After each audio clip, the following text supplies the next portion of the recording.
Governor, I know that Workforce West Virginia, with the great assistance of the National Guard, has processed over 170,000 unemployment claims, but we're getting contacted daily by dozens and dozens of people who still have no benefits, still have no checks.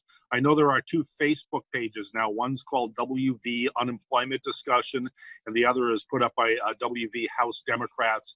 And again, I can't quantify, but I would say it's in the dozens, if not hundreds, of people who have still not gotten any benefits, or were denied, or they got partial benefits with the current check but no back pay. There seems to be a lot of people out there hurting that still haven't gotten help despite the processing of all those claims. Mark, I've said it over and over. I couldn't be more sincere than just tell you just this. If we've got one person out there that's hurting, that has a legitimate claim, and is absolutely out there hurting, that hadn't been processed, or maybe, falls into the frustration of maybe not being able to get somebody to give him the answers or her the answers and everything to help him, that's not good enough for me. We want to make sure that we help every single West Virginian in every way to get through this.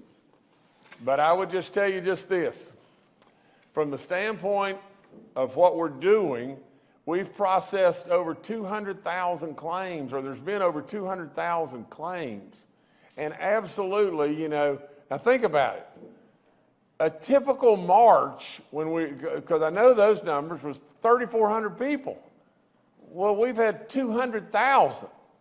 And in 200,000, you're going to have problems. You're going to have issues. Now, I don't expect anyone to say, well, okay, Governor Justice, that's okay. I don't expect you to do that. I hear your frustration, and I will continue to bombard these people to keep doing more, and not rest until it's done, until it's over.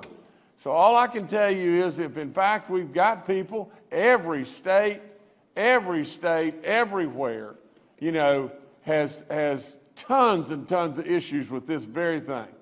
And understand too, we have administered and paid out in excess of $500 billion. $500 billion. $500 million. I'm sorry, $500 million. But still, it is $500 million that we have processed and paid out and everything. There's a lot of people that are doing a lot of good work, but really and truly, if you're the one that's sitting there and hadn't been paid, then it doesn't matter that there's a lot of people doing good work. We got to get you paid, and I get it, and I'll just keep pushing.